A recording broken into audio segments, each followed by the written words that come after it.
पहले रूस, फिर अमेरिका और फिर चीन और अब भारत। ये एक के बाद एक सारे देश चांद पर जा रहे हैं।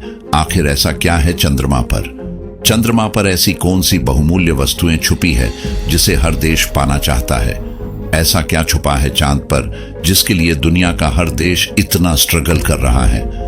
क्या है चंद्रमा की काली दुनिया का रहस्य? दोस्तों, आज की वीडियो में हम इन पर्दों को उठाने की चर्चा करेंगे। तो आइए आपको लेकर चलते हैं धरती से 3,84,400 किलोमीटर दूर लेकर चलते हैं चंद्रमा की ओर। दोस्तों, क्या आपको पता है कि चंद्रमा पर जाने के लिए तो रास्ते हैं।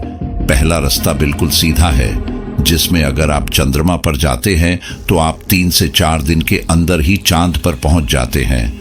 और दूसरा अंडाकार रास्ता है, जिस रास्ते से हमारा चंद्रयान 3 गया है। अगर आप भी इसी रास्ते से जाएंगे तो आपको कम से कम 40 से 42 दिन लग जाएंगे। दोस्तों, चंद्रमा पर जाने से पहले हम थोड़ा चंद्रमा के बारे में जान लेते हैं। दोस्तों, चंद्रमा पर जाने वाला सबसे पहला देश अमेरिका है। 20 जुलाई 1969 को अमेरिका के किसी व्यक्ति ने पहली बार चंद्रमा की धरती पर पहली बार कदम रखा था, जिसका नाम नील आर्मस्ट्रॉन्ग था। इस व्यक्ति ने चांद पर जाकर लोगों को बताया कि अब हम केवल एक ग्रह तक सीमित नहीं है। 1969 से पहले माना जाता था कि पृथ्वी के अलावा और किसी भी जगह पर जीवन संभव नहीं है, परंतु इस मिथ को नील आर्मस्ट्रॉन्ग ने बहुत जल्दी तोड़ दिया। इस आदमी ने चंद्रमा पर पहुंचकर ऐसे ऐसे कारनामों को अंजाम दिया जिनके बारे में आप सोच भी नहीं सकते हैं। नील आर्मस्ट्रॉन्ग ने चांद पर पहुंचकर काफी रिसर्च की।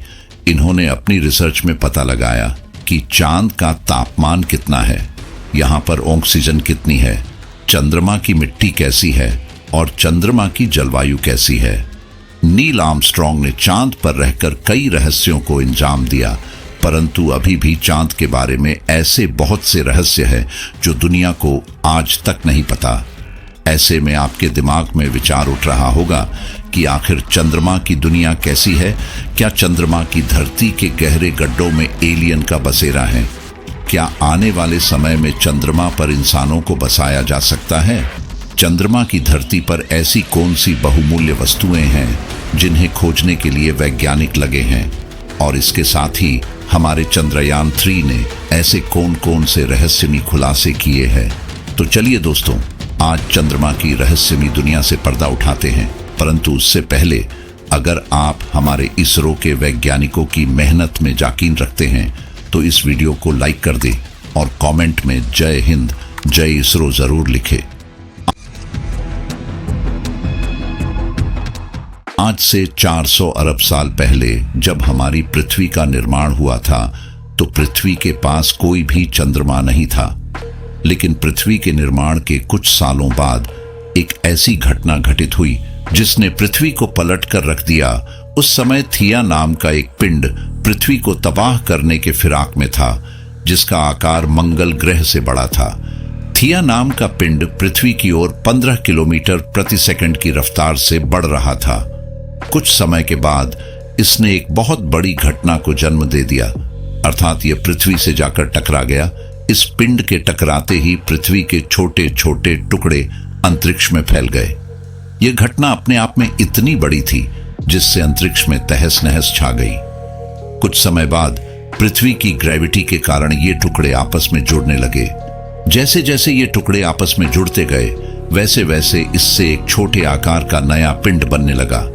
कुछ समय और बीतने के बाद यही पिंड धीरे धीरे बढ़ता गया और बाद में इसने चंद्रमा का रूप धारण कर लिया।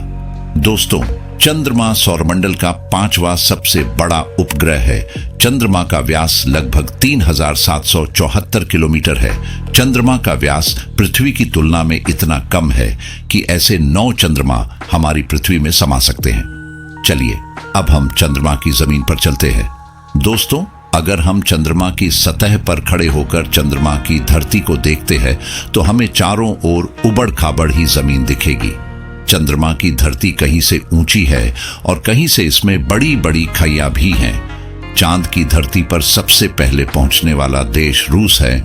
रूस ने 13 सितंबर 1968 को अपना सबसे पहला यंत्र लूना 2 को भेजा था। इसके बाद अमेरिका ने अपोलो 11 के मिशन को अंजाम दिया था। मानव इतिहास की यह सबसे बड़ी सफलता थी। इससे पहले मानव को पता भी नहीं था कि इस अंतरिक्ष में कोई चंद्रमा नाम का भी ग्रह है। इसके बाद नासा का दौर शुरू हो गया। नासा ने एक के बाद एक कई लोगों को अंतरिक्ष में भेजा। नासा ने अपने कई एयरक्राफ्ट चंद्रमा पर भेजे। इससे उन्होंने दुनिया को चंद्रमा की गहरी जानकारियां बताई। लोगों को बताया कि चंद्रमा एक पृथ्वी की तरह बड़ा ग्रह है जहां पर एक दिन जीवन संभव हो सकता है। नासा ने 1972 के बाद अपने इन मून मिशनों को बंद कर दिया। इसके बाद दुनिया में से कोई भी इंसान चांद पर नहीं गया। चांद की एक बहुत बड़ी विशेषता है कि यहाँ का गुरुत्वाकर्षण बल पृथ्वी से 6 गुना कम है। दोस्तों, अगर पृथ्वी पर आपका वजन 60 किलो है तो चंद्रमा पर आपका वजन 10 किलो हो जाएगा। दोस्तों, यही कारण है कि चंद्रमा पर पहुंचने के बाद अंतरिक्ष यात्री उछल उछल कर चलते हैं। दोस्तों, नासा की रिसर्च रिपोर्ट से पता चलता है कि चंद्रमा पर नील आर्मस्ट्रॉन्ग के पैरों के निशान आज भी मौजूद हैं। अगर आप चंद्रमा पर किसी से बात करेंगे तो आप उसकी आवाज को नहीं सुन पाएंगे, बस आप एक दूसरे के होठों को चलते हुए ही देख सकते हैं। आवाज को एक स्थान से दूसरे स्थान पर पहुंचने के लिए हवा की जरूरत होती है। चंद्रमा के पास वायुमंडल मौजूद नहीं है। यहाँ पर थोड़ी बहुत गैसें पाई जाती है जो अपने आप में जहरीली हैं। चंद्रमा की धरती पर आज की डेट में बहुत से क्षतिग्रस्त सैटेलाइट पड़े हैं जो बताए जा रहे हैं कि वो धरती से ही अंतरिक्ष यात्री अपने साथ लेकर गए थे। दोस्तों, इस वीडियो को बनाने के लिए बहुत ज्यादा मेहनत और रिसर्च लगी है। इसीलिए वीडियो में आगे बढ़ने से पहले अगर आपने अभी तक इस वीडियो को लाइक नहीं किया तो सबसे पहले इसको लाइक जरूर कर दें।